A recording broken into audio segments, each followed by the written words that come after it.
Hello everyone, my name is Trived Kumar Mahanand और मैं आप सब लोगों को मेरा यूट्यूब चैनल फ्लाइंग कलर्स में तहे दिल से स्वागत करता हूँ। ये चैनल के माध्यम से मेरा कोशिश ये रहेगा कि जो बच्चे क्लास 10 के बाद मीडियम चेंज करके स्पेशली उड़िया से इंग्लिश मीडियम में साइंस पढ़ते हैं, उनको वहाँ पे कम से कम दिक्कत हो। इसीलिए आप सबसे मेरा विनती है कि इस वीडियो को ज़्यादातर बच्चों को पहुँचाने में मदद करें, खास करके उन बच्चों के पास जिनके पास ऑनलाइन कोचिंग की सुविधा ना हो। वीडियो देखने के टाइम एक कॉपी और पेन पकड़ना ना भूलें। चलिए बिना वक्त का जाया करते हुए शुरू करते हैं आज का टॉपिक मोल कंसेप्ट। ये बहुत ही इम्पोर्टेंट और कंसेप्चुअल टॉपिक है जो आगे की पढ़ाई में आपको बहुत काम आएगा। देखिए, यहाँ पे एक चाचा जी खड़े हैं। जितना उनका हाइट नहीं है उससे भी बड़ा नंबर लेके खड़े हैं। 6.02 इंटू 10⁻23। इसका मतलब समझ रहे हैं, 6 के बाद 23 तो 0, इतना बड़ा नंबर। और ये भी दिखा रहे हैं कि इसका नाम है एवोगैड्रोस नंबर। चलिए आगे चल के देखते हैं ये मोल क्या है। ये इतना कंफ्यूजिंग चीज है कि लगता है अच्छे से समझ गया हो, पर ये ग्रेजुएशन तक के बच्चों को कंफ्यूज करके रखता है। देखिए यहाँ पे ये बच्चा भी कितना कंफ्यूज है। The term mole is an Latin word which means he पर पाइल। ही पर पाइल का मतलब होता है ढेर सारा, यानी लाटिन में कोई भी चीज ढेर सारा होने से उसको मोल बोलते हैं। अच्छा चलिए एक एग्जाम्पल के तौर पे समझते हैं। जैसे हम लोग बनाना खरीदने जाते हैं तो 1 डजन केला मांगते हैं तो वो कितना ठो देता है? 12 ठो देता है, मतलब 1 डजन = 12। फिर हम लोग क्या बोले कि मेरे को 12 ठो 1 डजन कार्बन एटम चाहिए, तो कितना कार्बन एटम हुआ? 12 ठो कार्बन एटम। वो भी ठीक है। उसके बाद हम लोग एक केला को लिए और एक वेइंग मशीन में उसको वेट किए। तो एक केला को अगर वेइंग मशीन में वेट करेंगे तो करीबन कितना आता है? 120 ग्राम आता है। लेकिन हम लोग जब एक कार्बन एटम, एटम मतलब परमाणु, वो जो कि खाली आंख में भी नहीं दिखता है, उसको अगर हम लोग वेट करने जाएंगे तो वेइंग मशीन में कर पाएंगे? बिल्कुल नहीं। तो उसके लिए मान लीजिए हम लोग मास स्पेक्ट्रोमीटर जो साइंटिस्ट लोग यूज करते हैं उसको लिए।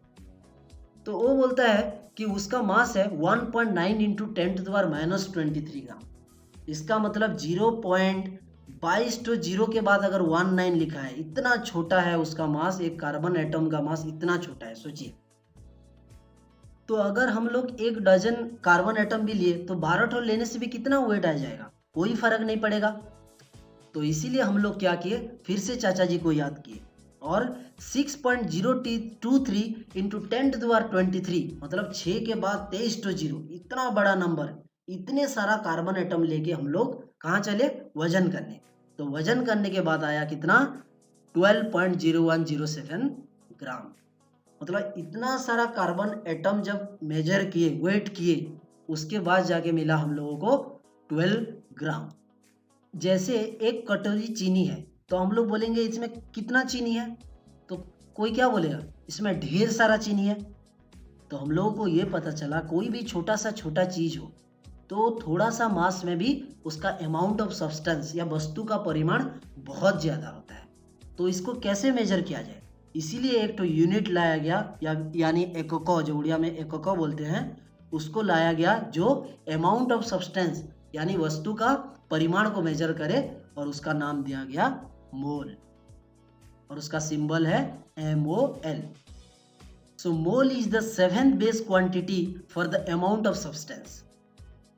मोल है 7th बेस क्वांटिटी माना जाता है अमाउंट ऑफ सब्सटेंस के लिए। कंसेप्ट के अंदर जानने से पहले हम लोगों को कुछ कुछ बेसिक कंसेप्ट जानना जरूरी है। बेसिक कंसेप्ट है यूनिट्स, उसके बाद है एटॉमिक मास यानी पारमाणविक वस्तुत्व, mass of a single atom. फिर मॉलिक्यूलर मास, आणविक वस्तुत्व, मतलब मास ऑफ वन मॉलिक्यूल। तो यूनिट यानी एकक क्या होता है? It is a standard of reference chosen to measure और express any physical quantity.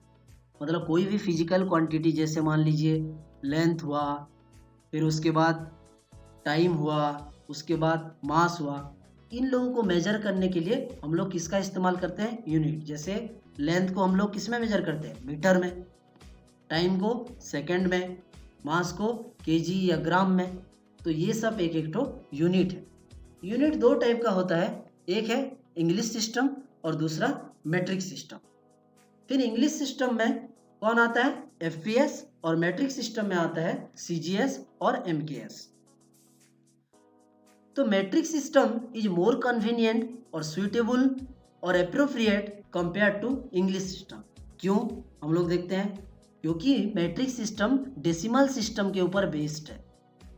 Decimal मतलब दशमिक टाइप, और it is easier to convert. यहाँ पे रूपांतर करने के लिए, जैसे मान लीजिए 1 metre equal to 100 centimetre, 1 kilometre equal to 1000 metre, तो हम लोगों को कन्वर्सन यानी रूपांतर करने में इजी होता है। तो इसीलिए मैट्रिक सिस्टम मोर कन्वीनियंट है इंग्लिश सिस्टम से।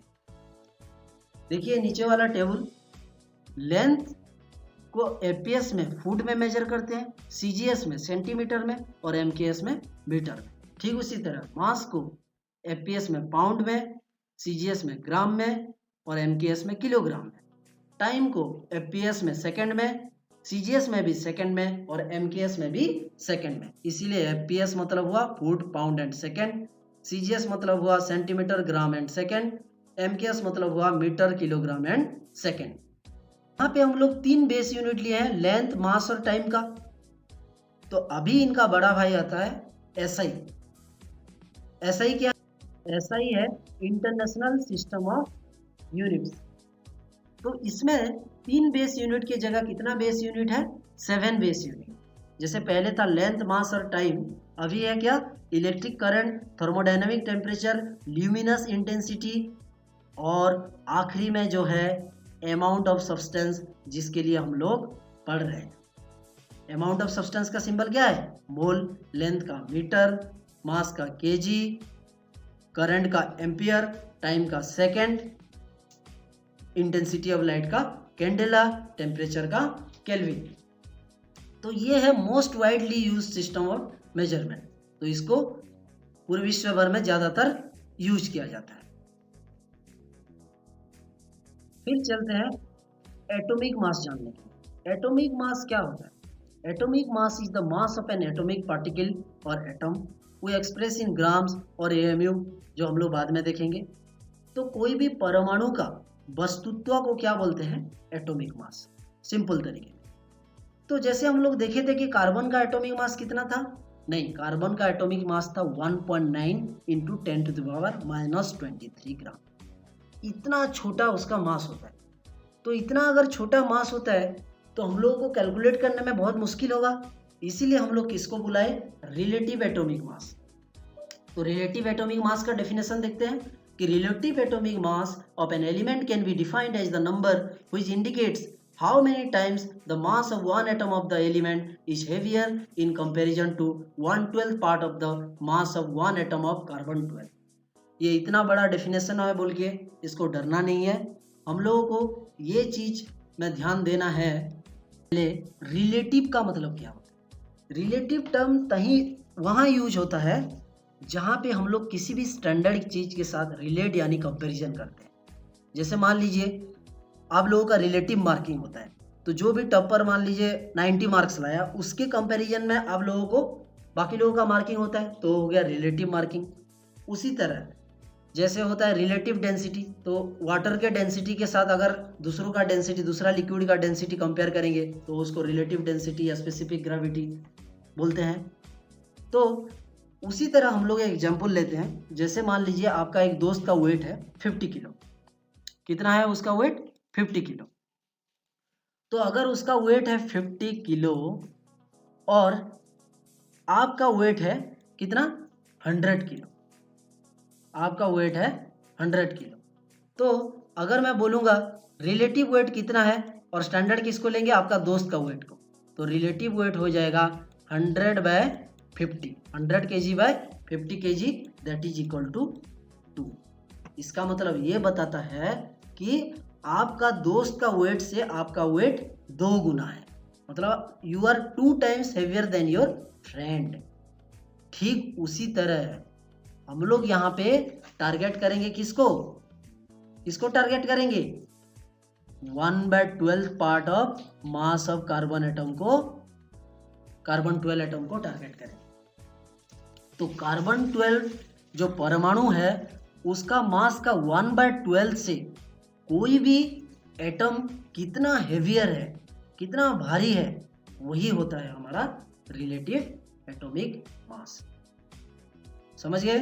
जैसे यहाँ पे देखिए कि मास of an atom of the element divided by 112 into mass of an atom of carbon 12, यानी कोई भी एटम का मास, कोई भी परमाणु का मास कार्बन 12 का मास का 112 से कितना भारी है। जैसे आपका रिलेटिव वेट कैसे होता था, आपका दोस्त का वेट से आप कितना टाइम्स हेवियर है, कितना भारी है। तो अभी क्या किए हम लोग, जो 1/12 into mass of an atom of carbon 12 था, कार्बन 12 का एक एटम का मास पता है हम लोगों को कितना है, 1.9924 इंटू 10⁻⁻23। तो उसका 1/12 करने से कितना आ रहा है, 1.66056 इंटू 10⁻⁻24। तो इसी चीज को हम लोग क्या बोल के रिप्रेजेंट किए, 1 AMU, यानी 1 एटॉमिक मास यूनिट, या फिर उसको 1 यूनिट भी बोलते हैं। एक आता है हमारा एवरेज एटॉमिक मास। एवरेज एटॉमिक मास की जरूरत क्या है, होता यह है कि जितना भी हमारा एलिमेंट्स है, जैसे मौलिको तुम लोग बोलते हो, तो वो उसका एटम्स डिफरेंट आइसोटोप्स में एग्जिस्ट करते हैं। जैसे फॉर एग्जांपल हम लोग लेते हैं क्लोरीन। क्लोरीन 35U और 37U आइसोटोप में एग्जिस्ट करता है। फिर ये आइसोटोप क्या है, नहीं, ये आइसोटोप कोई बड़ा बात नहीं है, जो आप लोग 10th 9th में पढ़ भी चुके हो। These are atoms of the same element which have different relative masses. मतलब क्लोरीन एक एटम है, लेकिन उसका रिलेटिव मासेस क्या क्या आ रहा है, 35U 37U। तो हम लोग क्या बोलेंगे कि क्लोरीन 35Cl और 37Cl ये दोनों उसका आइसोटोप्स है। तो एवरेज एटॉमिक मास निकालने की क्या जरूरत पड़ा, अगर कोई भी एलिमेंट उसका एटम्स डिफरेंस रिलेटिव मासेस में एग्जिस्ट कर रहे हैं, तो उन लोगों का एवरेज एटॉमिक मास का कैलकुलेट करना जरूरी है। और किस बेसिस पे कैलकुलेट करेंगे, नहीं, उनका सराउंडिंग या फिर एटमॉस्फेयर में उनका एबंडेंस यानी उपस्थिति कितना है। जैसे मान लीजिए 35Cl का एटॉमिक मास कितना है, 34.97U, उसका नेचुरल एबंडेंस कितना है, 75.76%, मतलब उसका उपस्थिति उतना ज़्यादा है। और 37Cl का एटॉमिक मास कितना है, 36.97U, लेकिन उसका नेचुरल एबंडेंस कितना है, 24.24। तो ये आप टेबल से अच्छी तरह से पता कर पा रहे हैं, नेचुरल एबंडेंस और एटॉमिक मास। तो इसी चीज को लेके हम लोग क्या कैलकुलेट करते हैं, एवरेज एटॉमिक मास। तो देखिए average atomic mass of chlorine in AMU is equal to atomic mass of isotope 1। Isotope 1 कितना है, उसका atomic mass 34.97 into percentage of abundance, percentage कितना है 75.76, plus atomic mass of isotope 2 कितना है, atomic mass of isotope 2 36.97 into उसका percentage of abundance कितना है 24.24 डिवाइडेड बाय 100। तो ये टोटल कैलकुलेट करने के बाद मिलता है 35.455U, यानी average atomic mass of chlorine हम लोग जब कैलकुलेट करना है कितना लेंगे, 35.455U। ये समझ में आ गया। तो एवरेज एटॉमिक मास भी U यानी AMU में हम लोग उसका यूनिट लेते हैं या कैलकुलेट करते हैं। ठीक उसी तरह आप लोग जाके average atomic mass of carbon atom try कीजिए। जैसे देखिए कार्बन 12 आइसोटोप, उसका एबंडेंस कितना है 98.892 और एटॉमिक मास कितना है 12 AMU। ठीक उसी तरह कार्बन 13 का, कार्बन 14 का। तो हम लोगों का जो स्टार्टिंग में हम लोग ले रहे थे 1/12 of atomic mass of carbon 12 atom. तो कार्बन 12 एटम को क्यों ले रहे थे, क्योंकि उसका ही सबसे ज़्यादा एबंडेंस है 98.892%, उसका ही सबसे ज़्यादा उपस्थिति है। इसी तरह से पता है कि बहुत सारे एटम्स को मिला के कहीं पे 2 एटम्स, कहीं पे 3 एटम, 4 एटम, ऐसे करके हम लोग मॉलिक्यूल्स बनता है, यानी परमाणु को लेके ही अणु बनता है। ये चीज़ पता है। तो उसी तरह जब हम लोग मॉलिक्यूलर मास यानी आणविक वस्तुत्व कैलकुलेट करेंगे, तो हम लोग क्या करेंगे, जो जो एटम्स उस मॉलिक्यूल में प्रेजेंट है उन सब का एटॉमिक मास को अगर हम लोग मिला देंगे, तब मिल जाएगा हमें मॉलिक्यूलर मास। फॉर एग्जांपल हम लोग लेते हैं मास ऑफ वाटर। वाटर में क्या है, 2 ठो हाइड्रोजन है और 1 ठो ऑक्सीजन है, तो 2 into atomic mass of hydrogen, देखिए 1.00794 यू हम लोग निकाले थे उस time, plus 1 into atomic mass of oxygen atom, तो वो है 1 इंटू 16.00 यू, तो टोटल कितना हो गया 18.02 यू। ठीक उसी तरह मॉलिक्यूलर मास ऑफ NH3 यानी एमोनिया, एमोनिया में कितना नाइट्रोजन है, 1 नाइट्रोजन, तो 1 into atomic mass of nitrogen 14.00 you plus 3 into atomic mass of hydrogen, ये टोटल कैलकुलेट करने के बाद मिल गया हमें 17 यू।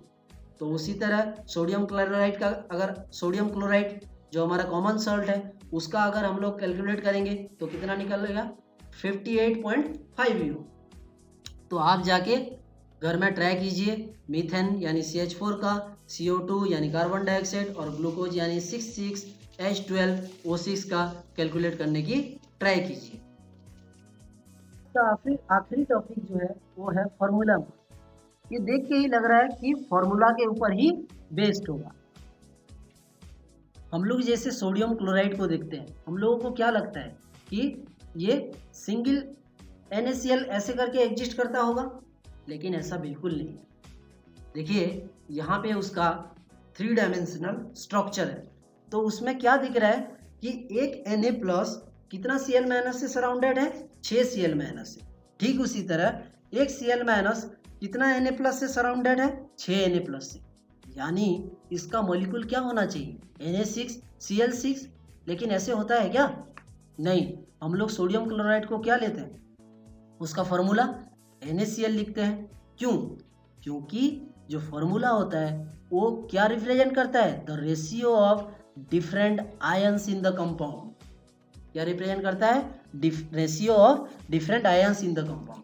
तो जैसे सोडियम का Na6Cl6 होने वाला था, उसका रेशियो क्या हो जाएगा 6/6 करके NaCl, और इसी को बोलते हैं formula unit of the compound.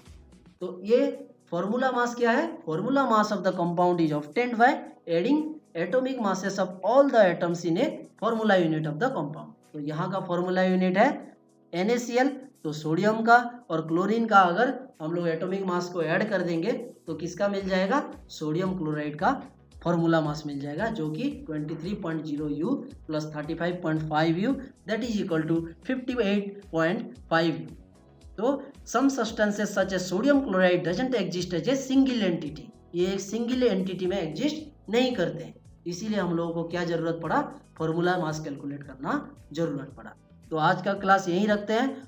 तो आज हम लोग मोल कंसेप्ट में घुस नहीं पाए, लेकिन अगली बार हम लोग मोल कंसेप्ट जाके उसका मेथड्स टू कैलकुलेट मोल भी पढ़ेंगे और उसके बाद न्यूमेरिकल्स भी करेंगे। तो ये वीडियो को ज़्यादातर लोगों को पहुँचाएं, खास करके बच्चे लोगों को। Thank you, see you soon.